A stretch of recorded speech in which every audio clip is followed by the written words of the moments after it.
Okay, dear students, welcome to Maths Point classes of physics. Now we will study BSc part first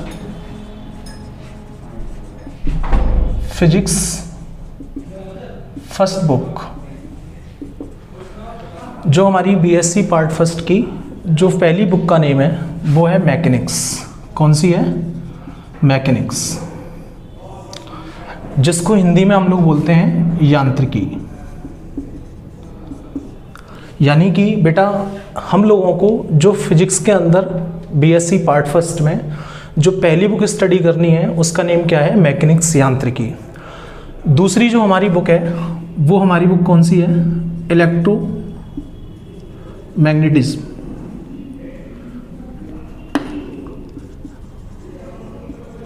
electromagnetism, जिसको हम लोग बोलते हैं वैद्युत चुंबकी। कौन सी बोलते हैं बेटा? वैद्युत चुंबकी। और तीसरी वाली जो हमारी बुक है वो कौन सी है? ऑप्टिक्स, जिसको हम लोग बेटा क्या बोलते हैं हिंदी में? प्रकाश की। कहने का मतलब बात यह है कि बीएससी पार्ट फर्स्ट के अंदर हम लोगों को 3 बुक्स स्टडी करनी है, जिनमें से पहली बुक्स है मैकेनिक्स, जिसको हम लोग बोलते हैं यांत्रिकी। दूसरी बुक है इलेक्ट्रोमैग्नेटिज्म, जिसको हम बोलते हैं वैद्युत चुंबकी। और तीसरी बुक है ऑप्टिक्स, जिसको हम बोलते हैं प्रकाश की।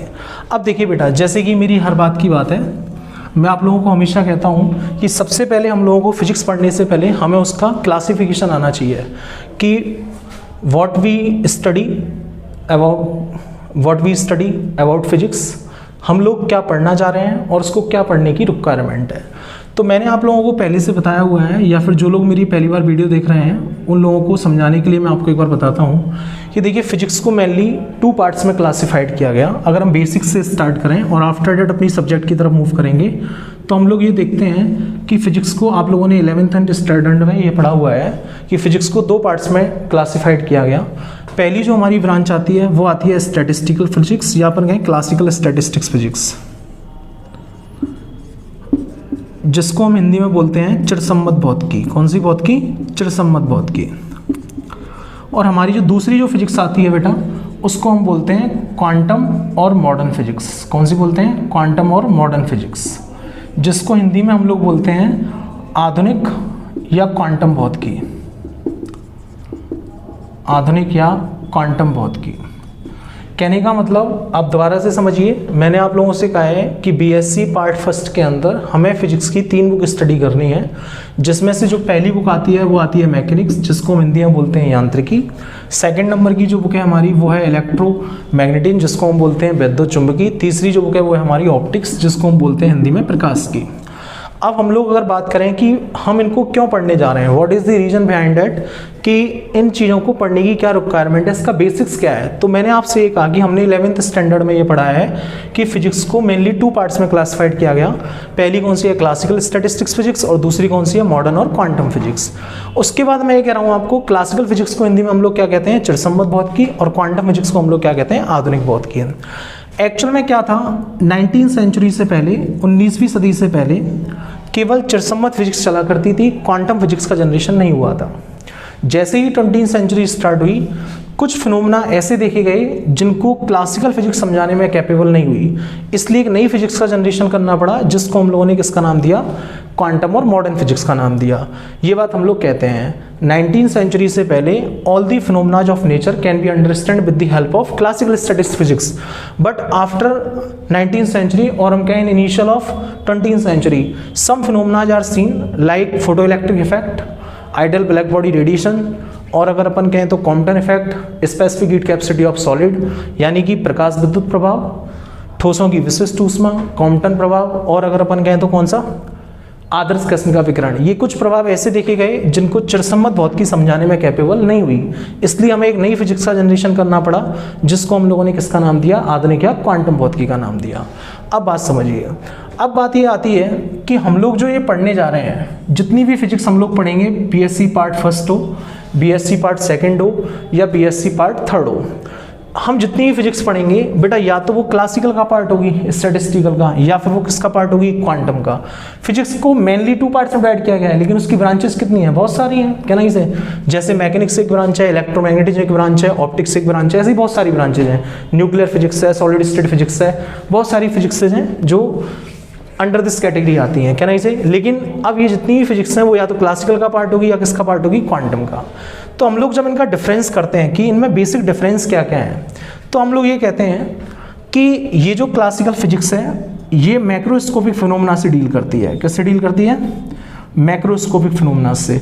मैक्रोस्कोपिक को बोलते हैं स्थूल अवस्थाओं से संबद्ध रखती है। किससे संबद्ध रखती है, स्थूल अवस्थाओं से। यानी कि हम ये कह सकते हैं कि जो क्लासिकल फिजिक्स है या अपन कहें चिरसम्मत जो भौतिकी है वो स्थूल अवस्थाओं से संबद्ध रखती है, और क्वांटम जो फिजिक्स है वो सूक्ष्म अवस्थाओं से संबद्ध रखती है। किससे संबद्ध रखती है, सूक्ष्म अवस्थाओं से। सूक्ष्म अवस्थाओं से संबद्ध रखती है, सूक्ष्म अवस्थाओं से संबद्ध रखती है। क्लियर, दोबारा समझ लीजिए, फिजिक्स को 2 पार्ट्स में क्लासिफाइड किया गया। पहला है क्लासिकल स्टैटिस्टिक्स फिजिक्स जिसको हम कहते हैं चिरसम्मत भौतिकी, दूसरी है क्वांटम और मॉडर्न फिजिक्स जिसको हम लोग कहते हैं आधुनिक या क्वांटम भौतिकी। उसके बाद मैंने आपसे कहा कि इनमें बेसिक डिफरेंस क्या है, तो मैंने आप लोगों से कहा कि जो चिरसम्मत भौतिकी है वो स्थूल अवस्थाओं से संबद्ध रखती है, और जो क्वांटम भौतिकी है वो सूक्ष्म अवस्थाओं से संबद्ध रखती है। इतनी बात सबको समझ में आती है। दूसरी चीज़, ये फिजिक्स ये कहती है कि किसी भी वस्तु से ऊर्जा का उत्सर्जन और अवशोषण जो होता है वो सतत रूप में होता है। कौन से रूप में होता है, सतत रूप में। यानी कि emission and absorption of energy from a body takes place in continuous form rather than discrete form. क्या नहीं से, यानी कि इस फिजिक्स के अकॉर्डिंग किसी भी वस्तु से जो ऊर्जा का उत्सर्जन और जो अवशोषण होता है वो किस फॉर्मेट में होता है, सतत रूप में होता है। जबकि क्वांटम थ्योरी ये कहती है, यानी कि इसमें मैं क्या लिख सकता हूँ, ऊर्जा का उत्सर्जन या अवशोषण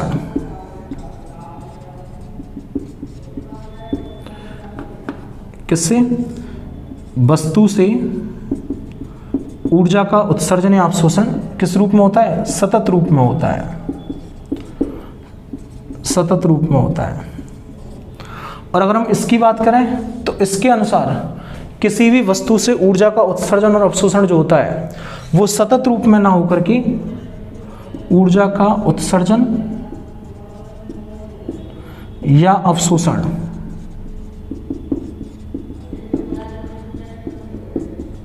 सतत रूप में ना होकर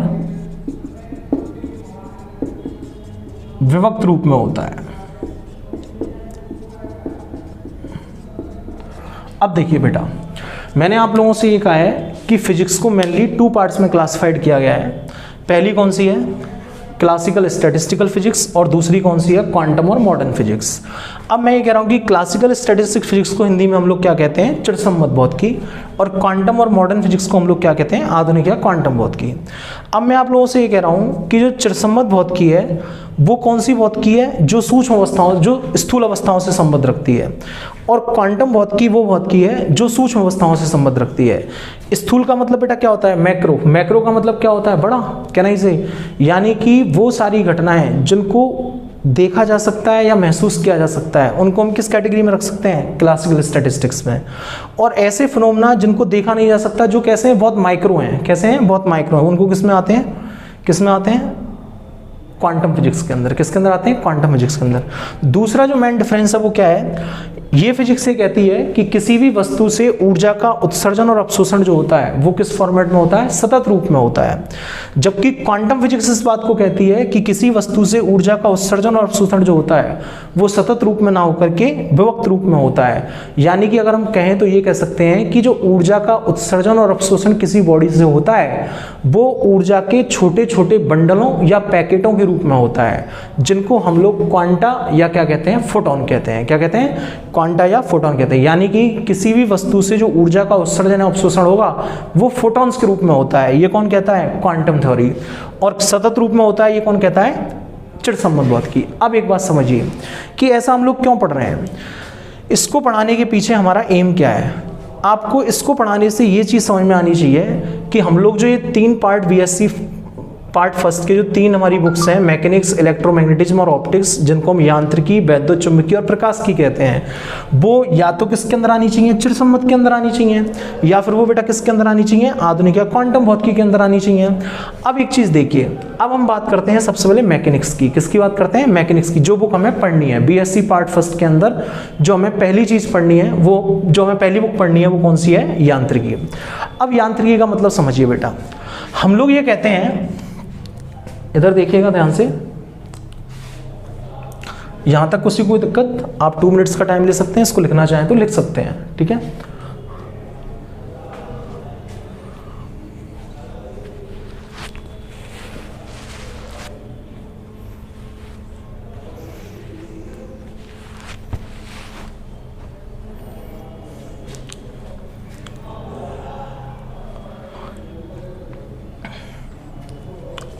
चलिए अब इधर देखिए,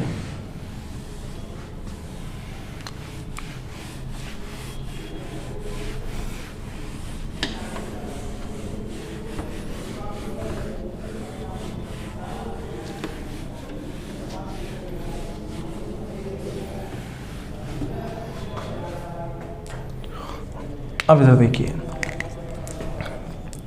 अब सबसे पहले हम बात करते हैं बेटा किसकी? मैकेनिक्स की। जो हमारे बीएससी पार्ट फर्स्ट की फर्स्ट बुक का नेम है वो क्या है? मैकेनिक्स, जिसको हम लोगों ने क्या क्या? यांत्रिकी। अब ध्यान से देखिएगा, सबसे पहली बात ये आती है कि मैकेनिक्स फिजिक्स की कौन सी ब्रांच है, इस ब्रांच का क्या मीनिंग है, और इस ब्रांच में हम लोगों को क्या क्या स्टडी करना है। तो देखिए बेटा, हम लोग ये कहते हैं mechanics is the branch of the physics in which we study about the motion of a particle. कहना इसे, यानी कि यांत्रिकी भौतिक विज्ञान की वह शाखा है जिसके अंतर्गत किसी वस्तु की गति का अध्ययन किया जाता है। किसका अध्ययन किया जाता है? किसी वस्तु हो, पार्टिकल हो, कण हो, उसका अध्ययन जिस ब्रांच के अंदर हम लोग करते हैं उसको हम लोग बेटा क्या कहते हैं? यांत्रिकी कहते हैं। अब ध्यान से देखिएगा, यानी कि मैकेनिक्स का मतलब क्या है? Study of motion of a particle, यही है कहना इसे, यानी कि किसी वस्तु की गति का अध्ययन, किसी वस्तु की गति का अध्ययन कहना इसे, ये क्या कहलाता है? मैकेनिक्स कहलाता है। क्लियर? अब एक बात बताइए बेटा, अगर कोई वस्तु मोशन करेगी या कोई पार्टिकल अगर मोशन करेगा, गति करेगा, तो जैसे वो यहाँ से और गति करता है और वहाँ पहुँचता है, तो कहीं ना कहीं उसमें डिस्टेंस का कॉन्सेप्ट आएगा, दूरी ट्रेवल करेगा कुछ ना कुछ, कहना इसे, दूरी तय करेगा कुछ ना कुछ। यानी कि मैं ये कह सकता हूँ कि अगर कोई वस्तु मोशन करती है तो कहीं ना कहीं दूरी का कॉन्सेप्ट नजर आएगा। किसका कॉन्सेप्ट नजर आएगा? दूरी का। दूरी को अगर हम कहें तो क्या कहेंगे? डिस्टेंस। क्या कहेंगे? डिस्टेंस। क्लियर? दूसरी बात अगर मैं आपसे कहूँ तो मैं ये कह सकता हूँ कि अगर दूरी का कॉन्सेप्ट आएगा तो अगर उसने दूरी कितने समय में ट्रेवल किया आपको ये पता लग जाए, तो दूरी के साथ साथ वेग का कॉन्सेप्ट भी आएगा। किसका कॉन्सेप्ट आएगा? वेग का, वेलोसिटी का। क्योंकि हम लोग जानते हैं दिए गए समय अंतराल में कण के द्वारा तय की गई दूरी, कहना इसे। क्लियर? यानी कि दूरी और समय का जो अनुपात होता है वो किसको रिप्रेजेंट करता है बेटा? वेग को रिप्रेजेंट करता है। अगर दूरी आएगी तो वेग आएगा, और अगर वेग आएगा तो बेटा संवेग आएगा, क्योंकि हर किसी वस्तु का कुछ ना कुछ द्रव्यमान होता है, और अगर उस द्रव्यमान का वेग है तो द्रव्यमान गुणा वेग किसको रिप्रेजेंट करता है? संवेग को। कहने का मतलब अगर कोई वस्तु गति करती है तो उसके साथ दूरी एसोसिएट होगी, उसके साथ वेग एसोसिएट होगा, उसके साथ संवेग एसोसिएट होगा। चौथी चीज, अगर संवेग है तो बल भी आएगा। न्यूटन के द्वितीय नियम से F = dp/dt होता है। कहना इसे, F क्या होता है? बल, और dp/dt क्या होता है? संवेग में परिवर्तन की दर। कहना इसे, यानी संवेग में परिवर्तन की दर आरोपित बाह्य बल के मान की क्या होती है? समानुपाती होती है, बराबर होती है। कहना इसे। क्लियर? तो क्या लिखा हम लोगों ने? बल। और फिफ्थ चीज कौन सी है? अगर बल आएगा तो कार्य भी आएगा, क्योंकि कार्य कितना होता है? बल गुणा विस्थापन। कहना इसे, कार्य भी आएगा तो क्या आएगी? ऊर्जा भी आएगी।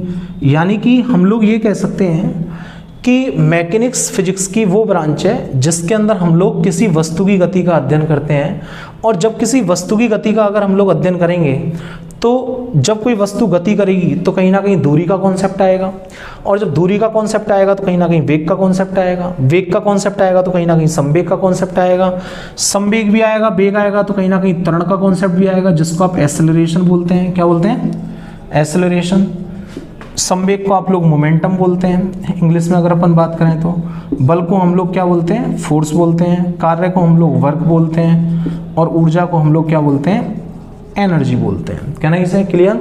यानी कि जब कोई वस्तु गति करती है तो उसके अंदर दूरी का कॉन्सेप्ट भी आएगा, उसके अंदर वेग का भी आएगा, संवेग भी आएगा, बल भी आएगा, कार्य भी आएगी, ऊर्जा भी आएगी और त्वरण भी आएगा।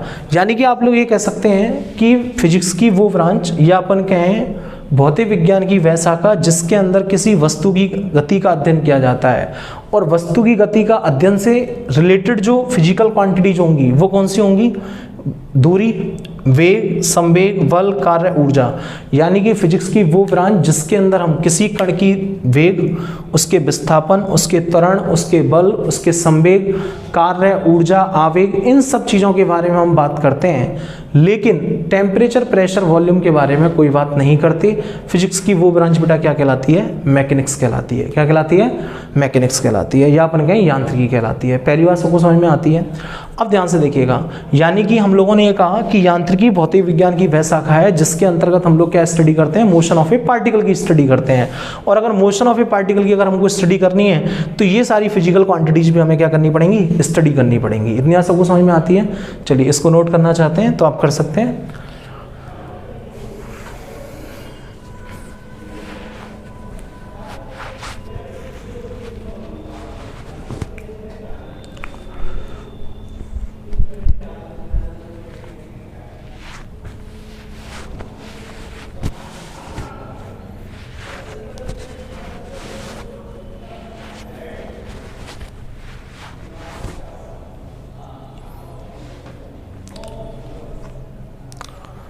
चलिए अब देखिएगा इधर, तो हम लोगों ने ये कहा, तो हम लोगों ने क्या पढ़ा कि मैकेनिक्स क्या होती है, मैकेनिक्स में हम लोग क्या स्टडी करते हैं, फिजिक्स की कितनी ब्रांचेज होती हैं, और क्लासिकल स्टैटिस्टिकल फिजिक्स क्या कहती है, क्वांटम फिजिक्स क्या कहती है। अब एक चीज़ देखिएगा ध्यान से, अब जो हमारा कॉन्सेप्ट था, जो हमने इससे पहले स्टडी किया था कि फिजिक्स को दो पार्ट्स में क्लासिफाइड किया गया, पहली कौन सी थी, चिरसम्मत, दूसरी कौन सी थी, क्वांटम। लेकिन अब क्वेश्चन ये अराइज होता है कि मैकेनिक्स जो ब्रांच है, ये ब्रांच चिरसम्मत भौतिकी का पार्ट होगी या फिर क्वांटम या आधुनिक भौतिकी का पार्ट होगी। जो कॉन्सेप्ट अराइज होता है वो ये होता है, क्वेश्चन जो अराइज होता है वो ये होता है कि जो यांत्रिकी जो शाखा है वो चिरसम्मत भौतिकी का पार्ट है या फिर अपन कहें किसका पार्ट है, क्वांटम या आधुनिक भौतिकी का पार्ट है। तो बेटा एक चीज़ देखिए, मोशन ऑफ ए पार्टिकल, जब कोई वस्तु गति करती है तो ये कौन सा पार्ट है, माइक्रो पार्ट है या मैक्रो पार्ट है? तो हम लोग कहेंगे मैक्रो पार्ट है, क्योंकि किसी वस्तु की गति को तो आसानी से देखा जा सकता है। क्या किया जा सकता है, देखा जा सकता है। और जब हम किसी वस्तु की गति को देख सकते हैं तो इसका मतलब वो किसके अंदर आएगी बेटा, मैकेनिक्स किसके अंदर आएगी, क्लासिकल स्टैटिस्टिकल फिजिक्स के अंदर। यानी कि अपन ये कह सकते हैं कि ये चिरसम्मत भौतिकी का पार्ट है। किसका पार्ट है, चिरसम्मत भौतिकी का पार्ट है। तो मैकेनिक्स कौन सा पार्ट है, चिरसम्मत फिजिक्स का पार्ट है। क्लियर? अब दूसरी चीज़ ध्यान से देखिएगा, अब मैं आप लोगों से ये कह रहा हूँ कि हम लोगों को जो सबसे पहले हमारी जो बुक है वो है मैकेनिक्स, जिसको हम लोगों ने कहा यांत्रिकी। अब यांत्रिकी क्या होती है उसके बारे में हम लोगों ने स्टडी कर लिया कि यांत्रिकी के अंदर हमें क्या क्या पढ़ना है, यानी हमें एक कण की गति का अध्ययन करना है। अब बेटा जो हमारा फर्स्ट चैप्टर जनरेट होता है, जो हमारा बीएससी पार्ट फर्स्ट का जो फर्स्ट चैप्टर स्टार्ट होता है वो स्टार्ट होता है निर्देश तंत्र से। कहाँ से स्टार्ट होता है, फ्रेम ऑफ रेफरेंस से। कहाँ से स्टार्ट होता है, निर्देश तंत्र से। अब एक बात समझिए, सबसे पहला जो क्वेश्चन अराइज होता है वो क्वेश्चन ये अराइज होता है कि फ्रेम ऑफ रेफरेंस को पहला टॉपिक क्यों चुना गया। अगर हमें मैकेनिक्स पढ़नी है तो निर्देश तंत्र को पढ़ने की हमें रिक्वायरमेंट क्या है, what is the requirement of frame of reference. क्या नहीं से क्लियर, निर्देश तंत्र को हमें क्यों पढ़ना चाहिए और क्यों उसकी हमें रिक्वायरमेंट है, और फर्स्ट चैप्टर में उसको हमें क्यों पढ़ाया जा रहा है, what is the reason behind it. ये कुछ क्वेश्चंस हमारे माइंड में अराइज होते हैं जिनका क्वेश्चन हम लोगों को आना चाहिए। आप एक बात समझिए, हमें क्या पढ़ना है मैकेनिक्स के अंदर, मोशन ऑफ ए पार्टिकल पढ़ना है। क्या पढ़ना है, मोशन ऑफ ए पार्टिकल, यानी किसी वस्तु की गति का अध्ययन करना है। अब बेटा एक बात बताइए, अगर किसी वस्तु की गति का अगर मुझे अध्ययन करना है तो मुझे एक ओरिजिन पॉइंट चाहिए होगा, या मैं कहूँ मुझे एक मूल बिंदु चाहिए होगा, और वो मूल बिंदु एक ऐसा चाहिए होगा जहाँ से सारी डिस्टेंस मेजर की जाएंगी, जहाँ से सारे के सारे दूरियां क्या की जाएंगी, मापी जाएंगी। क्योंकि एक बात बताइए, अगर कोई पार्टिकल यहाँ से और यहाँ पे चलता है और वो यहाँ के खड़ा हो जाता है, उसने कितनी डिस्टेंस ट्रेवल की, यहाँ से लेके यहाँ तक, लेकिन वो किस वाले के लिए, इस वाले के लिए उसने डिस्टेंस यहाँ से यहाँ तक ट्रेवल की, क्या नहीं से। अब अगर कोई कैंडिडेट जयपुर है तो उसके लिए कुछ डिस्टेंस की वैल्यू कुछ अलग आएगी, अगर कोई बॉम्बे है तो उसके लिए कुछ डिस्टेंस की वैल्यू कुछ अलग आएगी। यानी कि मुझे एक ओरिजिन पॉइंट बनाना पड़ेगा। उस जो सारे की सारे मेजरमेंट लिए जाएंगे वो कहाँ से लिए जाएंगे, ओरिजिन से लिए जाएंगे। कहाँ से लिए जाएंगे, ओरिजिन से।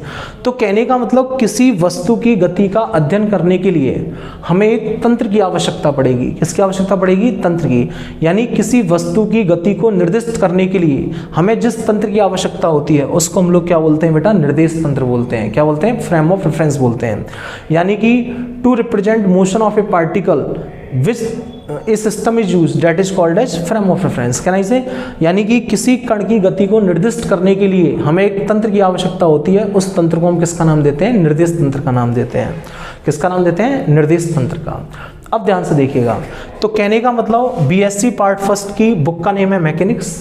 हम लोगों ने कहा कि मैकेनिक्स क्या होती है, उसके बारे में हम लोगों ने समझा कि मैकेनिक्स कौन सी ब्रांच है। मैकेनिक्स क्लासिकल फिजिक्स के अंदर आती है। किसके अंदर आती है, क्लासिकल स्टैटिस्टिकल फिजिक्स के अंदर आती है। उसके बाद हम लोगों ने कहा कि हमारा जो बीएससी पार्ट फर्स्ट का जो फर्स्ट चैप्टर है, वो फर्स्ट चैप्टर का नेम क्या स्टार्ट होता है, फ्रेम ऑफ रेफरेंस, जिसको हम लोग बोलते हैं निर्देश तंत्र। क्या बोलते हैं, निर्देश तंत्र। अब निर्देश तंत्र आप लोगों को क्यों पढ़ाया जा रहा है फर्स्ट चैप्टर में ही, तो उसके लिए मैंने आपको रीजन बताया कि अगर हमें किसी पार्टिकल की मोशन का स्टडी करना है तो किसी कण की गति को निर्दिष्ट करने के लिए हमें एक तंत्र की आवश्यकता होगी, जिस तंत्र को क्या कहा जाता है, निर्देश तंत्र कहा जाता है। यानी कि हमें एक फ्रेम ऑफ रेफरेंस की आवश्यकता होगी। क्या नहीं से। अब हम बात करते हैं निर्देश तंत्र के बारे में। किसके बारे में, निर्देश तंत्र के बारे में। तो इधर देखिएगा,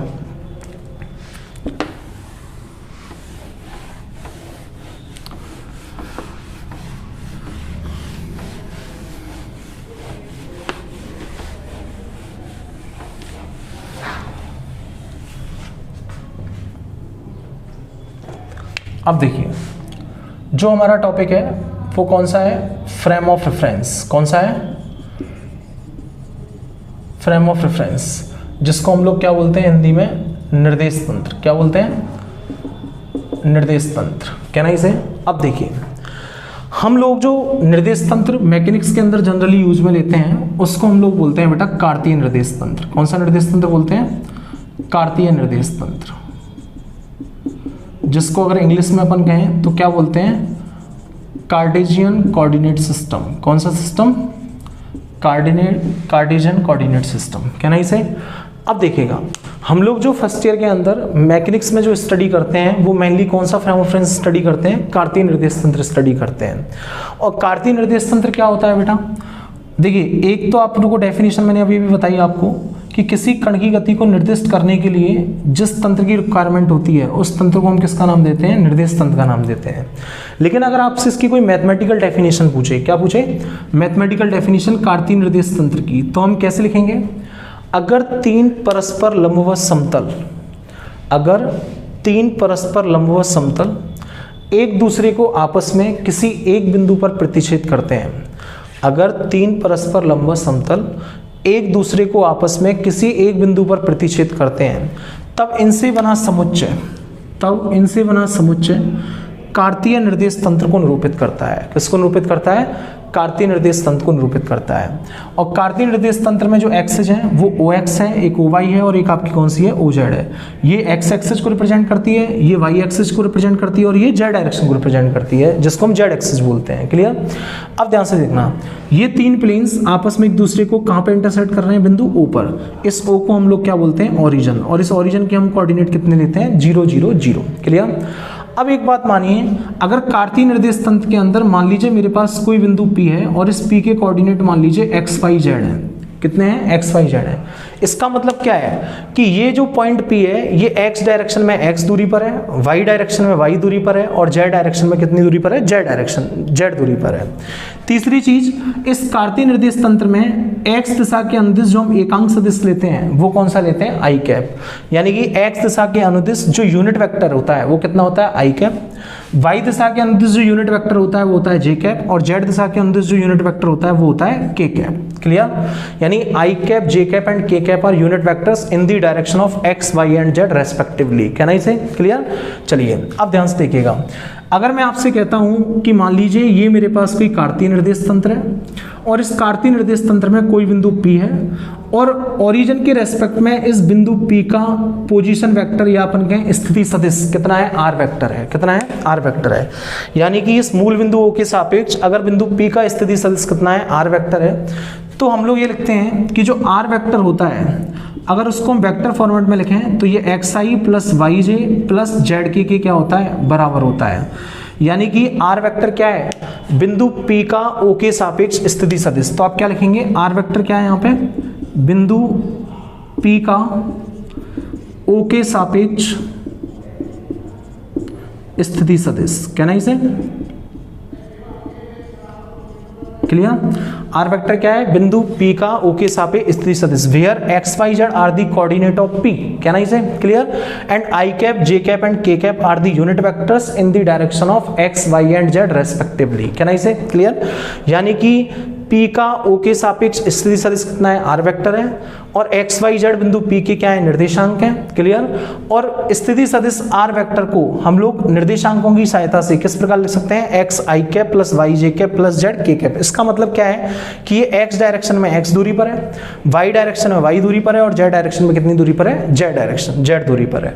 तो बेटा ये समझ में आया आपको? दोबारा समझिए, मैंने आपसे कहा कि अगर हमें किसी मैकेनिक्स को पढ़ना है तो मैकेनिक्स में हमें किसी वस्तु की गति का अध्ययन करना है, और अगर हमें किसी वस्तु की गति का अध्ययन करना है तो किसी वस्तु की गति का अध्ययन करने के लिए हमें एक तंत्र की आवश्यकता होगी जिसको हम लोग क्या कहेंगे बेटा? निर्देश तंत्र बोलेंगे। अब हम लोगों को जो मैकेनिक्स में मेनली जो पढ़ना है वो कौन सा पढ़ना है? कार्तीय निर्देश तंत्र पढ़ना है। अब मैंने आपको बताया कि कार्तीय निर्देश तंत्र को हम इंग्लिश में क्या कहते हैं? Cartesian coordinate system. क्लियर?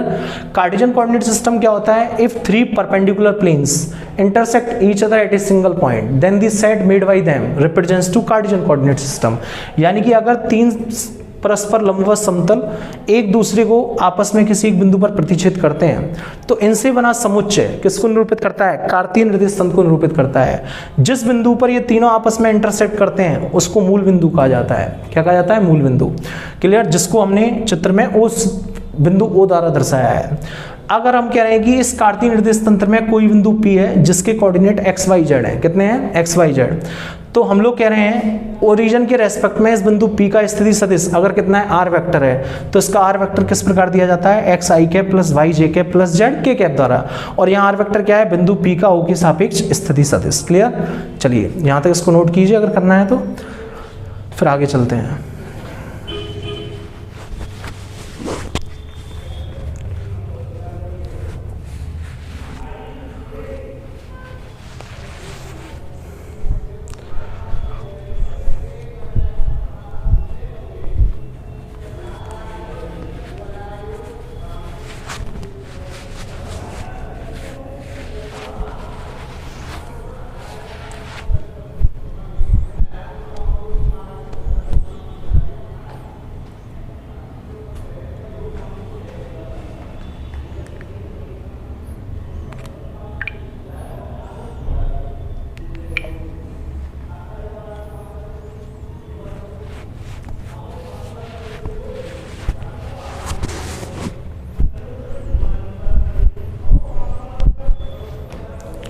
चलिए लिख लिया यहाँ तक सब लोगों ने? चलिए अब देखते हैं इधर, देखिएगा। अब हम लोगों ने पढ़ा कि निर्देश तंत्र और हमने पढ़ा कार्तीय निर्देश तंत्र क्या होता है। अब बेटा एक कॉन्सेप्ट और अराइज होता है कि निर्देश तंत्र को कितने पार्ट्स में क्लासिफाइड किया गया है। निर्देश तंत्र को कितने पार्ट्स में क्लासिफाइड किया गया है। क्लियर? तो हम लोग ये कहते हैं, ध्यान से देखिएगा, मैं इसको रफ कर रहा हूँ, इसके बाद हम आगे चलते हैं।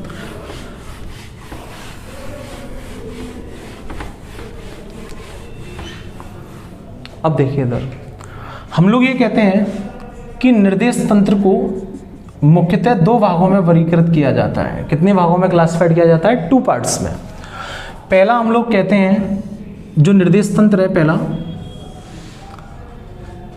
पहला जो पार्ट है उसको हम कहते हैं जड़त्वीय निर्देश तंत्र। कौन सा निर्देश तंत्र कहते हैं? जड़त्वीय निर्देश तंत्र। बेटा एक चीज समझिएगा ध्यान से कि जो फ्रेम ऑफ रेफरेंस है उसको मेनली 2 पार्ट्स में क्लासिफाइड किया गया है, एक जड़त्वीय निर्देश तंत्र और एक अजड़त्वीय निर्देश तंत्र।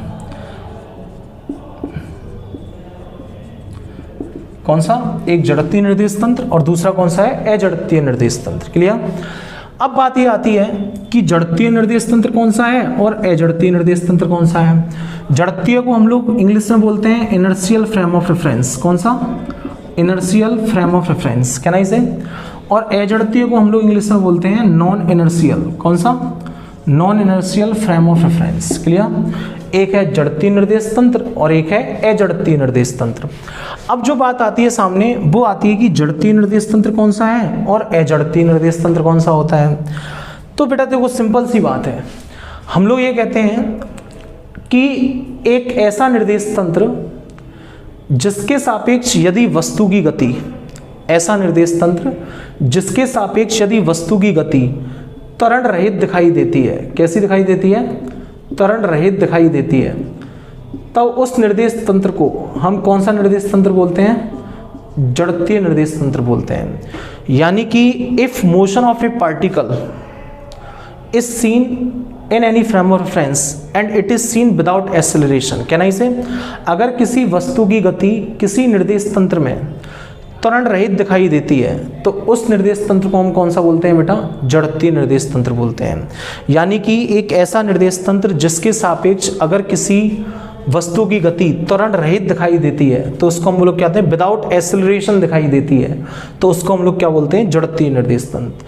और अगर इसको हम रिवर्स कर दें कि ऐसा निर्देश तंत्र जिसके सापेक्ष किसी वस्तु की गति त्वरण सहित दिखाई देती है या अपन कहें विद एक्सेलरेशन दिखाई देती है। क्लियर। यानी कि अगर वस्तु की गति किसी निर्देश तंत्र के सापेक्ष, किसी निर्देश तंत्र के सापेक्ष त्वरण सहित दिखाई देती है तो इसको हम लोग बेटा क्या बोलते हैं, अजड़त्वीय निर्देश तंत्र बोलते हैं।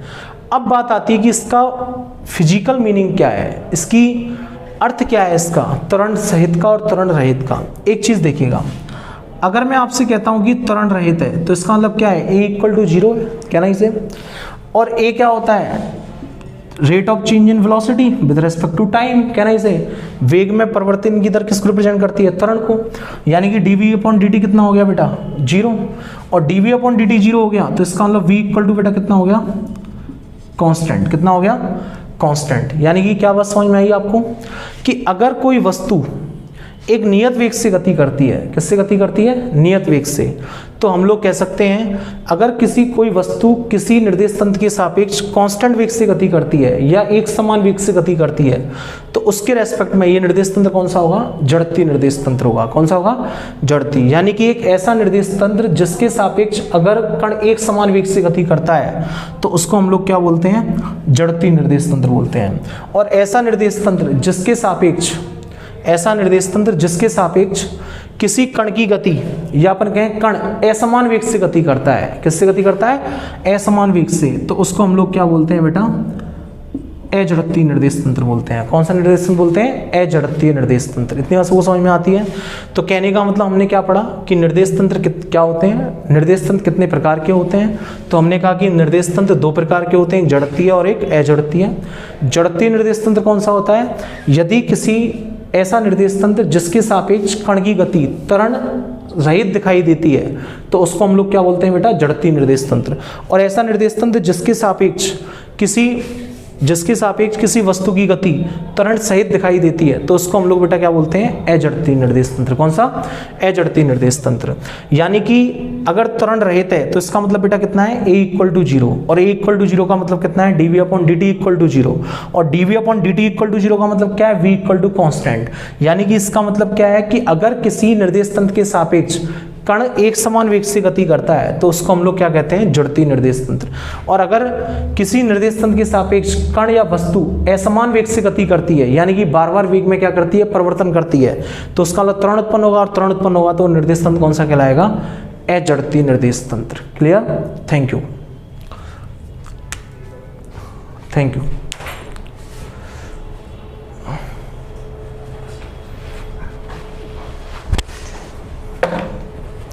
हाँ जी साहब।